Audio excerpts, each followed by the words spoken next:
Vamos a dar inicio a la reunión de la Comisión de Administración Pública fijada para el día de hoy, 27 de junio del 2013. El primer punto del orden del día es la lectura y aprobación, si procede, del acta de la sesión anterior. Cuando quiera el señor secretario puede empezar a leer el orden del día.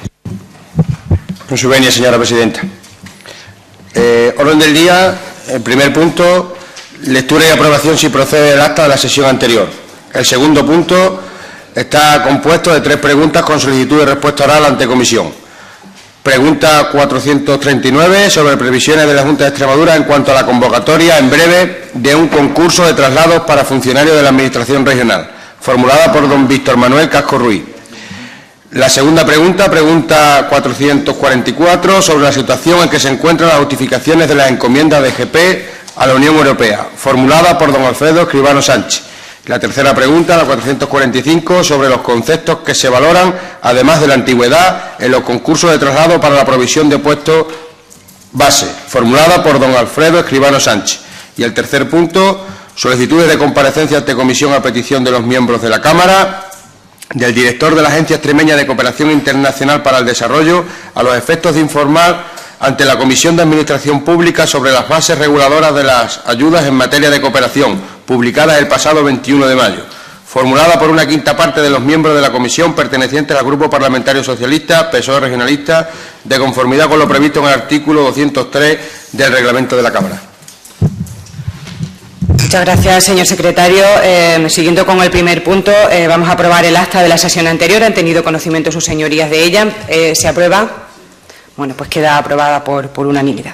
El segundo punto del orden del día es las preguntas con solicitud de respuesta oral ante la comisión. La primera pregunta es sobre las previsiones de la Junta de Extremadura en cuanto a la convocatoria en breve de un concurso de traslado para funcionarios de la Administración Regional, que está formulada por don Víctor Manuel Casco Ruiz. También creo que tienen en sus señorías conocimiento que ha habido una solicitud por parte de dicho portavoz en el que pide o se solicita que se reserve dicha pregunta para la comisión que se celebrará en el mes de julio. Por lo tanto, señorías, queda pospuesta. El segundo punto del orden del día, la segunda pregunta, versa sobre la situación en que se encuentran las justificaciones de las encomiendas de GP a la Unión Europea. Está formulada por don Alfredo Escribano Sánchez. Por supuesto, darle la bienvenida a los altos cargos, a los directores generales.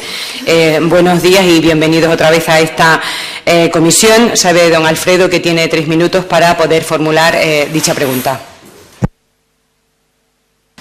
Muchas gracias, señora presidenta. Buenos días, señoras y señores diputados, y bienvenidos miembros del Gobierno, señor Riobó y señora directora general de Función Pública.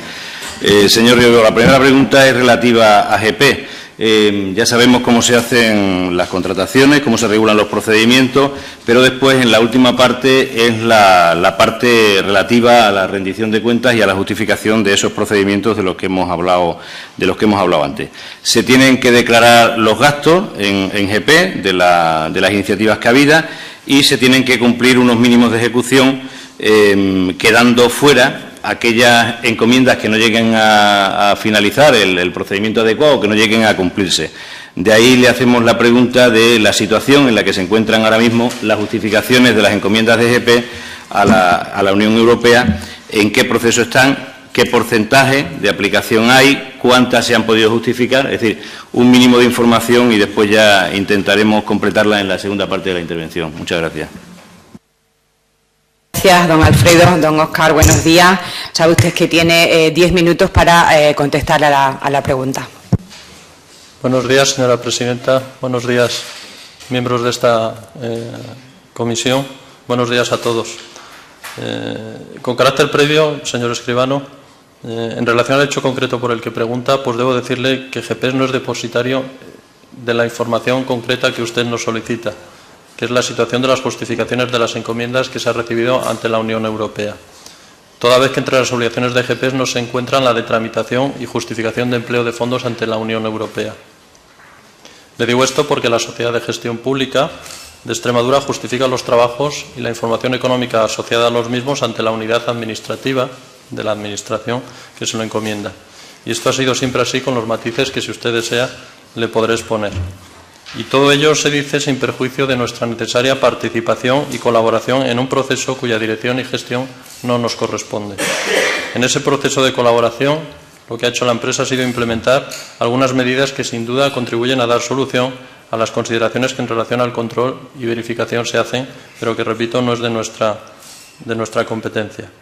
Las actuaciones de la empresa en orden a facilitar esa verificación son fundamentalmente las referidas a la presupuestación conforme a tarifas, la contabilidad analítica, el control de costes, la pista auditoría, la trazabilidad, es decir, justificar el consumo de los recursos empleados, realización de memorias de actuaciones y que los servicios han prestado conforme a la resolución de encargo, en definitiva la trazabilidad, el cumplimiento de la normativa en contratación pública de bienes y servicios y en la selección de personal, obviamente la conservación de los gastos soportados a través de los registros contables y los documentos contables y evidentemente favorecer el control de tal manera que no haya ningún tipo de limitación al alcance de las verificaciones que por terceros se nos hacen. No es tarea de GPEX entrar en la mayor concreción de la encomienda, en la elegibilidad de los gastos y en otras cuestiones que sin duda son importantes pero que no nos corresponden.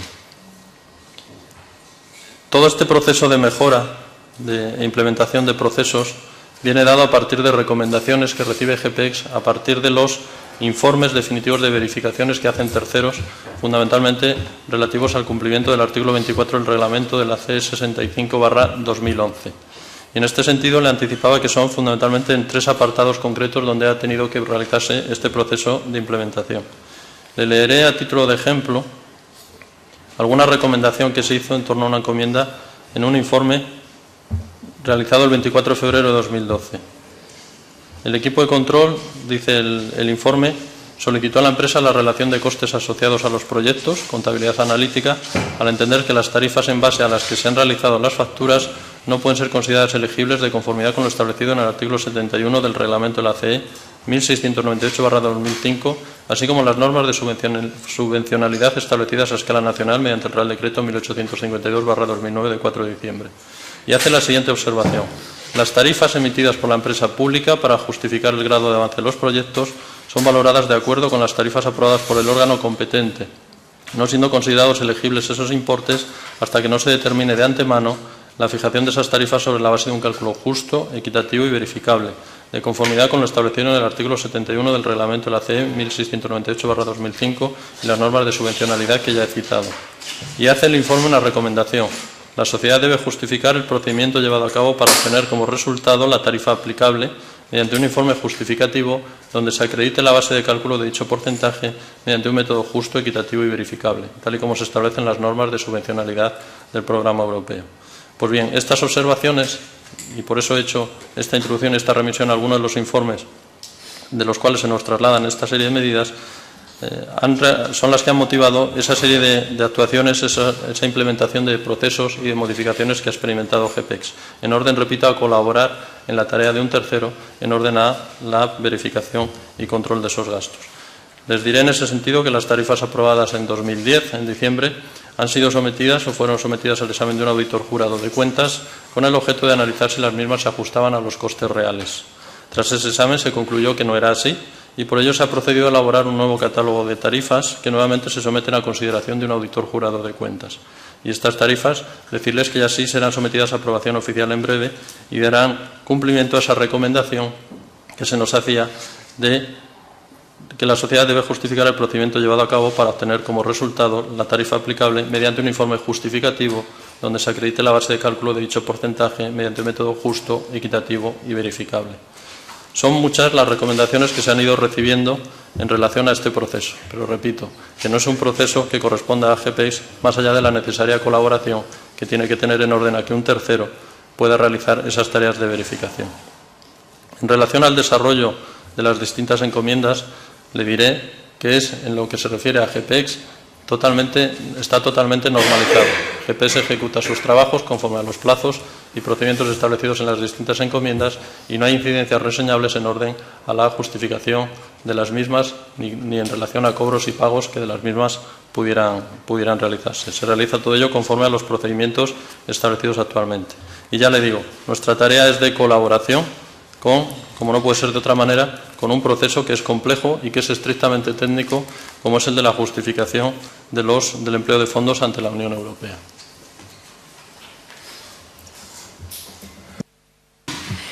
Gracias, don Óscar. Don Alfredo, tiene usted en turno de réplica 5 minutos.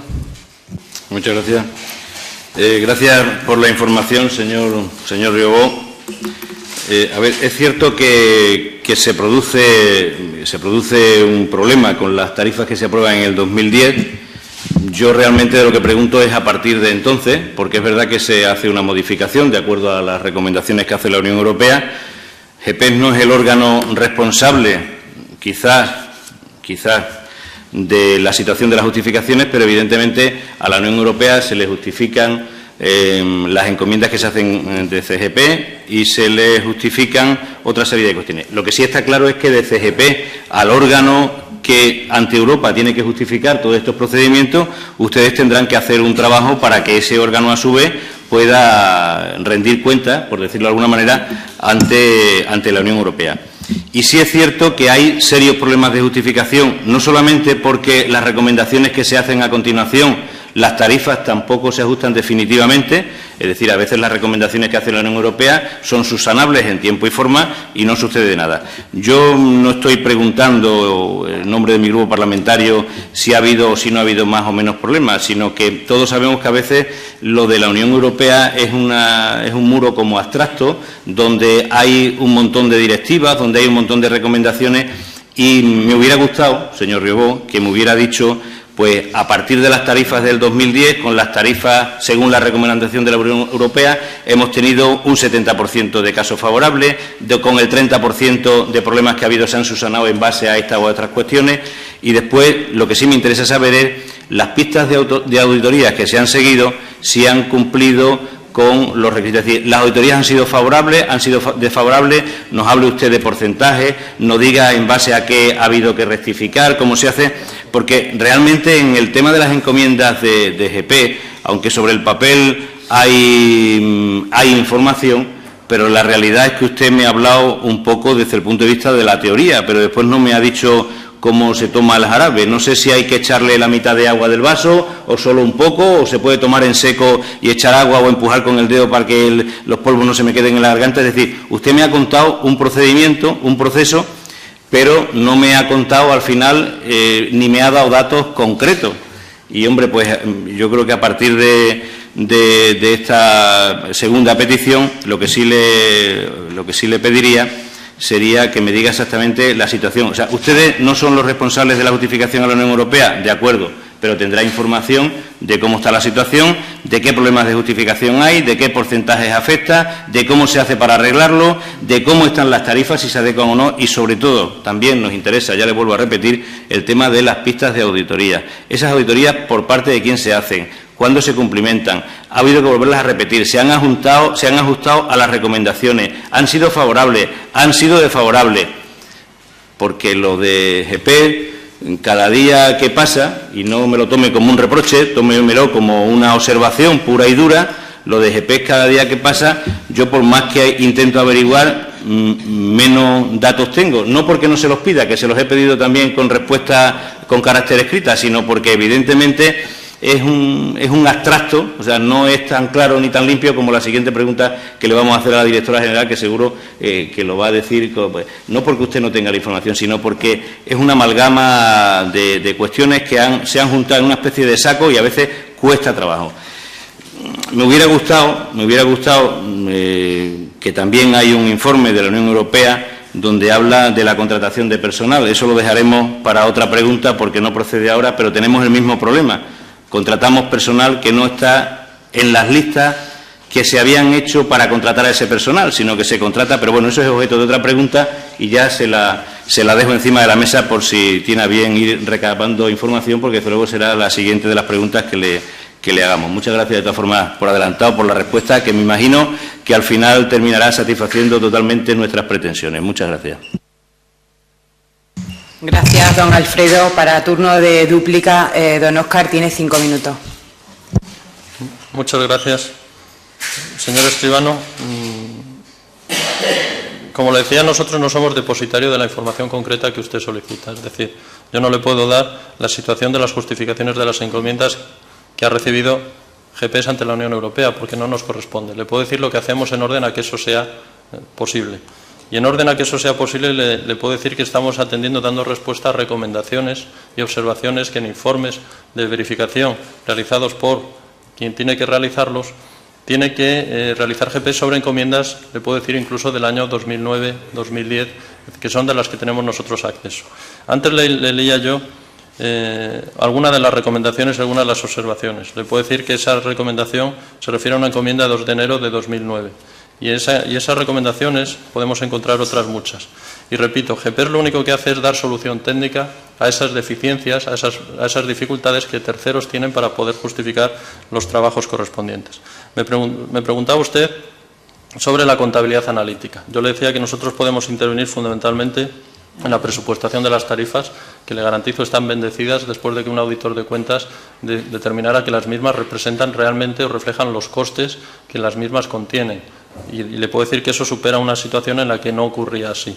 Le puedo decir que tenemos instaurada ya en la empresa una contabilidad analítica, que es otra de las demandas que se hacen en las observaciones realizadas por la empresa. Le leo: la empresa pública, y me refiero a una encomienda de 2 de enero de 2009, la empresa pública tiene un sistema de contabilidad analítica por proyectos, sin embargo, esta no permite identificar claramente la imputación a los mismos de los costes de ejecución, debido a que el coste de personal no queda correctamente contabilizado. ¿Qué hemos hecho nosotros para dar respuesta a esa observación? Y le estoy hablando de encomiendas antiguas, no porque yo haya elegido encomiendas antiguas, sino porque son las que sucesivamente van llegando para la verificación de los fondos. Pero repito, nos llegan, no lo hacemos nosotros. Pues ¿qué ha hecho la empresa para mejorar esa contabilidad analítica deficiente en una observación de esa anualidad? Pues se han perfeccionado los sistemas de control y de gestión. La empresa pública ya cuenta con procedimientos y sistemas que permiten realizar el seguimiento de los proyectos desde su inicio. Se puede determinar eficazmente los recursos empleados, así como su coste. Disponemos de contabilidad analítica por proyectos. Empleamos un sistema Epsilon de gestión laboral. Tenemos instalado un sistema de control horario.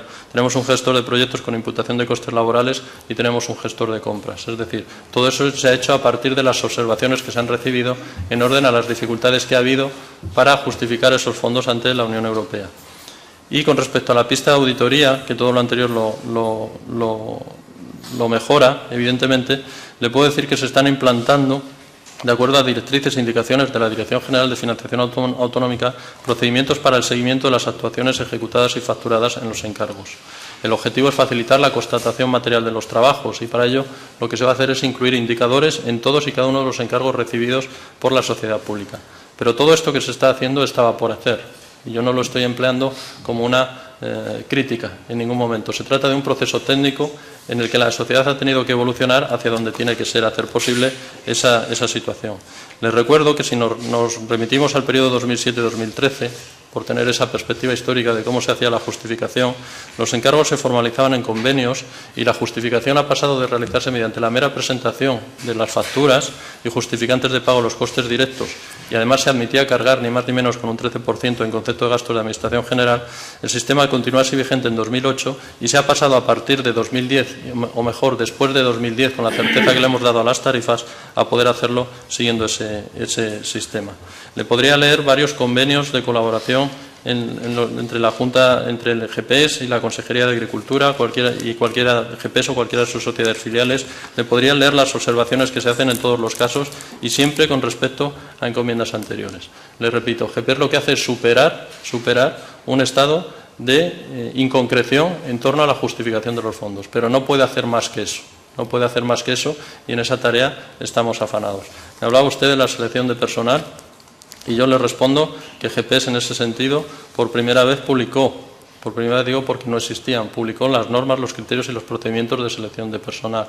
Y conforme a esos criterios y procedimientos se está realizando esas contrataciones. GPS tiene un sistema centralizado de control de obras, servicios, cuando así se nos encomienda. Y ya se ha acabado con el sistema de sociedades desabrochadas en la que cada uno contrataba conforme a su lógica o criterios.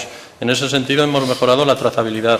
En ese sentido, estamos dando respuesta a todas las observaciones que se van haciendo desde la Dirección General de Fondos. Pero, repito, es un proceso técnico, estrictamente técnico, que tiene como finalidad permitir que los fondos empleados ahora y también los que se emplearon hace unos años puedan ser justificados ante la Unión Europea. Es un proceso estrictamente técnico que la sociedad está acometiendo. Y en ese proceso, lo fundamental, lo más fundamental de todo ello son dos cuestiones: las tarifas, y ya disponemos de unas tarifas auditadas por un censor de cuentas que han venido a corregir una situación en la cual no se reflejaba el coste real que las tarifas contenían. Eso es un informe realizado por un auditor de cuentas independiente, lógicamente, y estamos mejorando la trazabilidad a través de los sistemas de gestión. Eso se conseguirá cuando la encomienda incluya los indicadores, cosa que tampoco ocurría. Siento no poder darle, digo siento porque no están en mi poder, los datos concretos de justificación. Pero quiero que me entienda, no es nuestra competencia. Nosotros nos limitamos a hacer el trabajo que se nos encomienda y a coadyuvar en el proceso complejo de justificación de esos fondos ante terceros. En ese sentido, recibimos esas observaciones, esas recomendaciones y nos ponemos a trabajar como no podría ser de otra manera. Ese es el objetivo y el ánimo que nos mueve en orden a esa tarea. Nada más. Muchas gracias, don Óscar, por su respuesta. Sabe que su comparecencia esta mañana aquí ha finalizado. Si quiere permanecer con nosotros, encantado esta comisión de que permanezca con nosotros. Seguimos nosotros con el orden del día, que es la siguiente pregunta sobre los conceptos que se valoran, además de la antigüedad, en los concursos de traslado para la provisión de puestos base, que está formulada también por don Alfredo Escribano Sánchez. Sabe don Alfredo que tiene 3 minutos y bienvenida también y buenos días a la directora de Función Pública, Recursos Humanos e Inspección, Verónica Puente. Muchas gracias, señora presidenta. Señora directora de Función Pública, la pregunta es una pregunta sin ánimo de lucro, pero que aprovechamos ya que tenemos aprobada la Ley de Transparencia y Gobierno Abierto de Extremadura para incidir en aquellas cuestiones que nos parecen que habría que modificarlas no solamente con una normativa legal, sino con voluntad política. Yo aquí en una comisión dije totalmente convencido que a la política se viene a tratar los temas con ilusión, con alegría y a resolver muchas veces cuestiones que la ley no nos permite, pero sí hay cierto margen para moverse en ella. Los concursos de traslado que se suelen hacer en cualquiera de las administraciones, en aquellos puestos que no son de estructura, que son puestos base, realmente lo que vienen a valorar fundamentalmente es la antigüedad. Y por eso hoy le hago la pregunta sobre los conceptos, que si además de la antigüedad se valora algún concepto, para entrar un poco en el debate de cuáles serían aquellas cuestiones que serían modificables con independencia de que se modifique la ley o no, porque hay cierto margen para modificar las instrucciones de un concurso sin necesidad de modificar la ley. Muchas gracias. Sabe usted que tiene 10 minutos para responder. Muchas gracias, señora presidenta. Buenos días, señoras y señores diputados, miembros de la mesa. Señor Escribano, el pasado 25 de junio, es decir, el martes pasado, se aprobó en Consejo de Gobierno una modificación importante y sustancial del Reglamento General de Provisión de Puestos y Promoción Profesional, del Decreto 43/96 de 26 de marzo. Esta modificación del decreto contiene medidas que vienen a incrementar la agilidad y el dinamismo del procedimiento de provisión, sin comprometer las garantías de imparcialidad, objetividad ni la seguridad jurídica. En líneas generales de esta modificación, en lo que al concurso como forma de provisión se refiere, porque este decreto también viene a contener alguna regulación distinta sobre las comisiones de servicio, quiero destacar una serie de aspectos. En primer lugar, el compromiso de la Administración por establecer un sistema de concurso permanente y abierto para la adjudicación de los puestos no singularizados, es decir, los denominados puestos base, a semejanza de lo que ocurre con el personal laboral, que cuenta con un procedimiento de provisión mucho más ágil. En segundo lugar, y en cuanto a la provisión de los puestos singularizados o puestos de estructura, esta con carácter general deberá realizarse con una periodicidad bienal. En el supuesto de que coincidan la convocatoria de provisión de puestos singularizados con el concurso permanente y abierto de puestos no singularizados, se resolvería el concurso de puestos singularizados o de puestos de estructura con carácter prioritario y preferente. En tercer lugar, y para evitar esos grandes procedimientos a los que nos hemos que hemos sufrido en los últimos años, que suelen paralizar la actividad de los centros directivos. Establece también la posibilidad de que los concursos puedan ser convocados para una o varias consejerías o grupos o subgrupos de titulación o especialidades. En cuarto lugar, se incorpora al reglamento una práctica que ya estaba consolidada en las distintas convocatorias de provisión, pero que no aparecía reflejada en la norma, y es la de ofertar la totalidad de las plazas vacantes existentes a la fecha de publicación de cada convocatoria, detrayéndose los puestos que, estando vacantes, vayan a ser objeto de amortización o reestructuración por parte de la Administración. En quinto lugar, se establece la posibilidad de que funcionarios de carrera de otras administraciones públicas puedan optar a puestos abiertos a otras administraciones, los puestos que tienen la clave OAP. En sexto lugar, se suprimen los méritos de los puestos base de los subgrupos A1 y A2. Antaño se eliminaron los méritos de los puestos de los subgrupos C1, C2 y las agrupaciones profesionales. ¿Qué pretendemos con esta medida? Lograr que el concurso de traslado de puestos bases sea un procedimiento ágil y eficaz, siendo los méritos generales a valorar los únicos que son de carácter objetivo.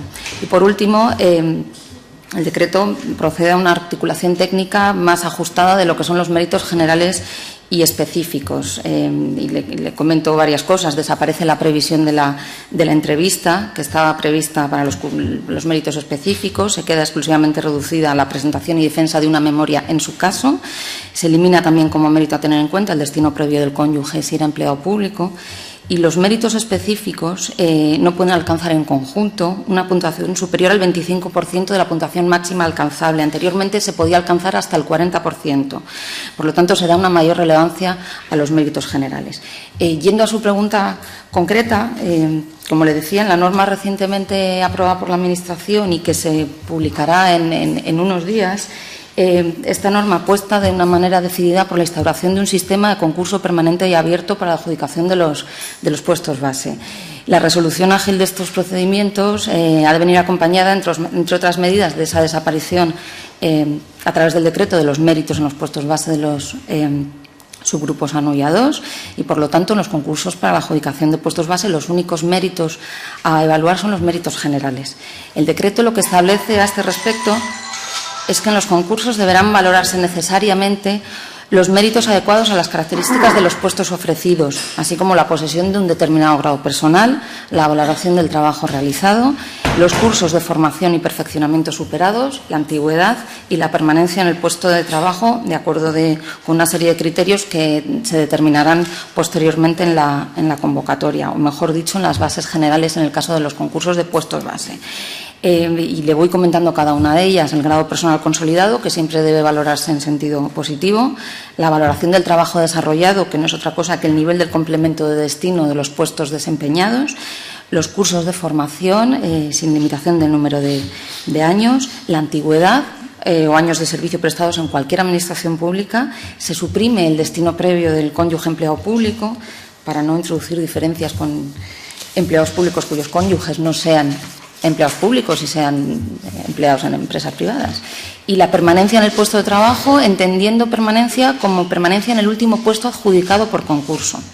En todo caso, van a ser las bases generales aplicables a las convocatorias del concurso permanente y abierto las que, tras negociarse con las centrales sindicales, concreten todos estos aspectos, es decir, concreten la puntuación a adjudicar a cada uno de estos criterios. Eso es todo. Muchas gracias. Muchas gracias, doña Verónica. Para turno en réplica, don Alfredo, tiene usted 5 minutos. Muchas gracias. Bueno, pues se agradece la información. Es usted eminentemente más práctica que su antecesor. Pero la pregunta que le he hecho, señora directora general, tiene el trasfondo que tiene. Es decir, nos estamos basando en la antigüedad, fundamentalmente, en los servicios prestados en la categoría correspondiente, que se valora también, y en la actividad formativa. Yo me refería, cuando la pregunta decía sobre los conceptos que se valoran además de la antigüedad en los concursos de traslado, porque hay cuestiones que no se han vuelto a hablar de ellas, no se han retomado y también forman parte de lo que es la vida de los empleados públicos. Yo me refiero en concreto, señora directora general, que en algunos casos, sobre todo en los puestos base, porque decía usted, se ha eliminado que el cónyuge o la cónyuge, porque, claro, se produce discriminación con aquella otra persona que no trabaja en la administración pública. Pero se ha valorado para todos los casos, porque en los docentes se sigue valorando si el cónyuge o la cónyuge tiene la plaza más cerca o más lejos. Es decir, yo creo que precisamente lo que hay es que intentar abrir el abanico. Es decir, tenemos suficiente legislación encima de la mesa para aplicarla, y la legislación relativa a la protección social y a la conciliación de la vida laboral y familiar, precisamente con ese tipo de acuerdo queda un tanto, por lo menos, resentida. Con independencia de que después se decida, por acuerdo de todas las partes, con las organizaciones sindicales, con los grupos políticos, que al final eso es mejor que no seguir protegiendo al cónyuge o la cónyuge que viva cerca. Pero es verdad que la protección social y la conciliación de la vida familiar, si no abrimos el abanico en los concursos de traslado, fundamentalmente en estos casos y en Administración General, porque los sanitarios van por otro lado y los docentes van por otro lado, pues resultará que estamos discriminando al personal de las administraciones públicas que no sean ni docentes ni sanitarios con respecto a los demás. Y es verdad que ha habido una modificación del reglamento de provisión de puestos de trabajo, pero también es cierto que el anterior decía se podrá valorar el destino previo del cónyuge. De acuerdo, eso decía la norma y eso decían las convocatorias. Sin embargo, nosotros seguimos pensando que en los concursos de personal, y hablo de personal en general, no especifico de cualquiera de las administraciones, sanitaria, educativa, sino de administración general y de cualquier otro proceso, habría que intentar, que lo permite la ley, en la convocatoria valorar aquellas cuestiones que hagan, pues aunque no le suene serio, pero que hagan más feliz la vida de las personas. Nosotros estamos aquí administrando ustedes y nosotros gestionando desde el punto de vista de nuestro grupo parlamentario las cosas para intentar aumentar la calidad de la vida de los ciudadanos y ciudadanas de Extremadura, incluidos de los empleados públicos, que no son bichos raros, son gente que trabaja para la Administración, que llevan adelante un trabajo y que efectivamente es de muy valorar. Por lo tanto, habría que valorar la posibilidad. Yo ya no me refiero solamente al destino del cónyuge, porque habrá que ver si un hijo, un ascendiente, un descendiente está enfermo, necesita cuidado, necesita ayuda, yo qué sé, se me ocurren infinidad de cuestiones.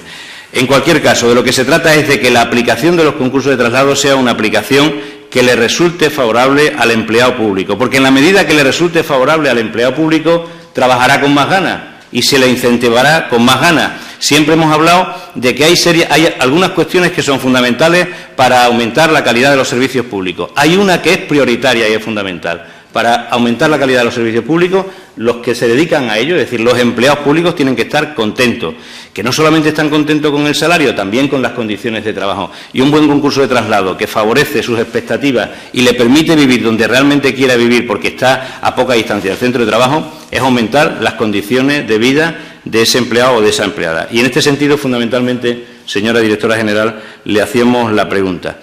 Sobre todo que quede ampliado, protegiendo ese apartado social que en ningún sitio está, porque es lógico que se haya valorado la antigüedad, la actividad formativa o el desempeño del puesto de trabajo. Pero también es importante que se valoren otras cuestiones, que es cierto que habrá que andar pues con muchas miras, porque si a alguien le valoramos que tiene un ascendiente o un descendiente enfermo y ese problema se soluciona, ¿qué hacemos con ese concurso de traslado?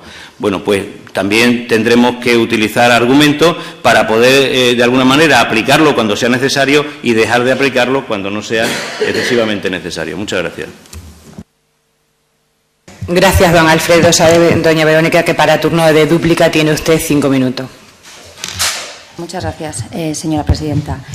Señor Escribano, esta norma nace con una vocación de transitoriedad. Si usted, cuando tenga ocasión de leer en la exposición de motivos de la misma, lo verá. Transitoriedad hasta la aprobación del nuevo bloque jurídico que desarrolle las bases que establece el Estatuto Básico del Empleado Público. Y es una norma que ha sido ampliamente debatida y consensuada con las centrales sindicales. Se ha estado viendo en 2 mesas de negociación. Ha sido, ya le digo, objeto de una negociación muy intensa. Lo que estamos buscando con el concurso de puestos base es la agilidad. Y créame si le digo que lo que los empleados públicos extremeños quieren es que, sobre todo en lo que se refiere a la movilidad geográfica, que interesa de manera extrema a los empleados públicos de esta región, una región tan dispersa geográficamente. Lo que les interesa es que los concursos se convoquen con una periodicidad como se convocan los concursos de personal laboral.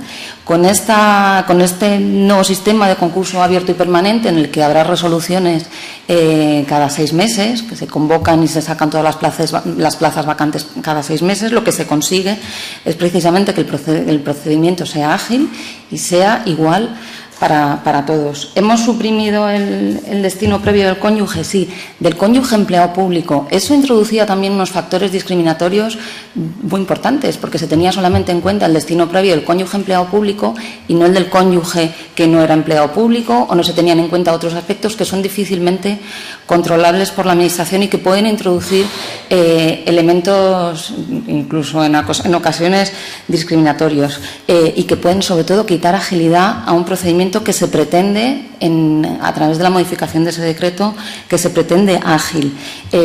Ya le digo que lo que pretendemos con este concurso abierto y permanente es, utilizando datos que obran en la mayor parte en nuestro poder, son certificados que emitirá el Registro General de Personal, la Escuela de Administración Pública en el caso de los cursos de formación, permitir que la movilidad geográfica de los empleados públicos sea casi constante, como en el caso del personal laboral, y eso permitirá que todos pues sean, en la medida de lo posible, como usted bien dice, más felices.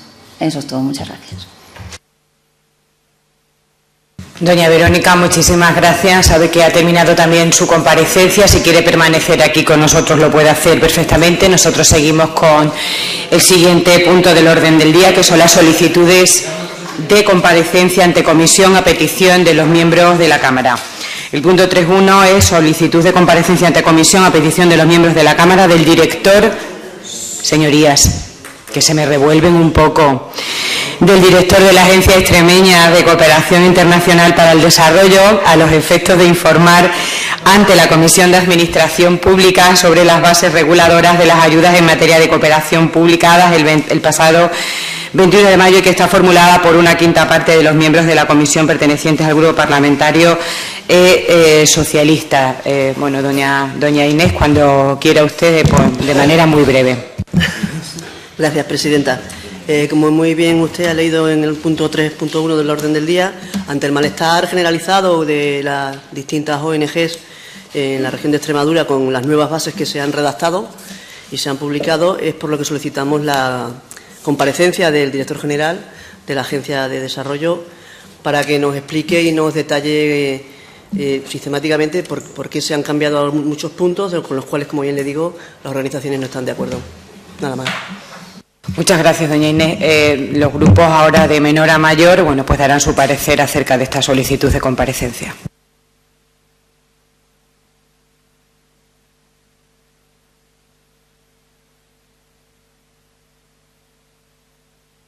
Sí, don Pedro, por parte de Izquierda Unida, claro. Tiene usted la palabra. No me gusta interrumpir ninguna intervención de nadie, pero... Bien, nos parece lógico que se pida la comparecencia y por eso la vamos a apoyar, la de el representante de AESCID o persona en quien delegue, porque efectivamente ha habido un cambio importante en la normativa y cada vez que hay un cambio en alguna normativa, pues provoca seguramente la aceptación de algunos, la incomprensión de otros y el rechazo de otros. Por lo tanto, como nos parece que el cambio de la nueva norma sobre la anterior es sustancial y cuantioso, pues entonces es cuantitativa y cualitativamente importante, queremos que comparezca en esta sede parlamentaria y que nos explique pues los motivos que han llevado a esa modificación. Nada más. Así que votaremos a favor de la comparecencia. Muchas gracias, don Pedro. Por el Grupo Parlamentario Popular Extremadura Unida, doña Inés tiene también su turno. Gracias, presidenta. Por parte de este grupo parlamentario tampoco hay inconveniente en votar a favor de la comparecencia del director general de Cooperación a los efectos buenos de aclarar y matizar aquellas modificaciones que en la materia se han producido y a los efectos buenos de que tengáis la oportunidad directamente de dar las explicaciones oportunas a este respecto. Nada más y muchas gracias. Muchas gracias, doña Inés. Bueno, pues pasamos a votarlo. ¿Votos a favor? Hay asentimiento. Hay asentimiento de todos los grupos. Pues entonces nada. Muchísimas gracias a todos. Se levanta la sesión, es que...